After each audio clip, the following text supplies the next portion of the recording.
میں بھی غیر رجسٹر غیر ملکیوں کے خلاف کارروائی کا آغاز کر دیا گیا ہے۔ صوبے کے سب سے بڑے ہولڈنگ پوائنٹ ناصر باغ ایریا میں اس وقت موجود پختونخوا کے سب سے بڑے ہولڈنگ پوائنٹ میں موجود ہوں، جہاں پر خیبر پختونخوا سے غیر رجسٹرڈ غیر ملکیوں کے انخلاء کے حوالے سے اس پوائنٹ سے جو ہے وہ روانگی کا عمل جو ہے وہ شروع کیا جائے گا۔ گزشتہ رات ڈیڈ لائن کے ختم ہونے کے بعد جو ہے خیبر پختونخوا کے مختلف علاقوں میں جو ہے وہ آپریشنز جو ہے وہ شروع ہیں۔ گزشتہ روز تک خیبر پختونخوا سے تورخم کے راستے مجموعی طور پر 82,000 سے زائد غیر رجسٹرڈ افغان مہاجرین جو ہے وہ وطن واپس گئے ہیں، جہاں پر ان کو تورخم کے جو کیمپ ہے وہاں پر ہولڈنگ پوائنٹ پر میڈیکل کیمپ کی سہولت کے ساتھ ساتھ ادویات اور کھانے پینے کی اشیاء جو ہے وہ دی گئی ہیں۔ یہ وہ ہولڈنگ پوائنٹ ہے ناصر باغ کا کے صوبے میں جہاں پر بھی جو ہے غیر رجسٹرڈ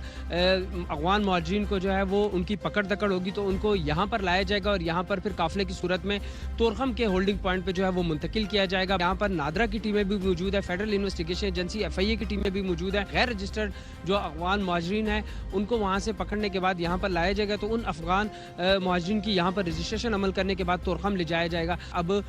قانون نافذ کرنے ادارے جو ہیں وہ مکمل حرکت میں ہیں اور جہاں پر بھی غیر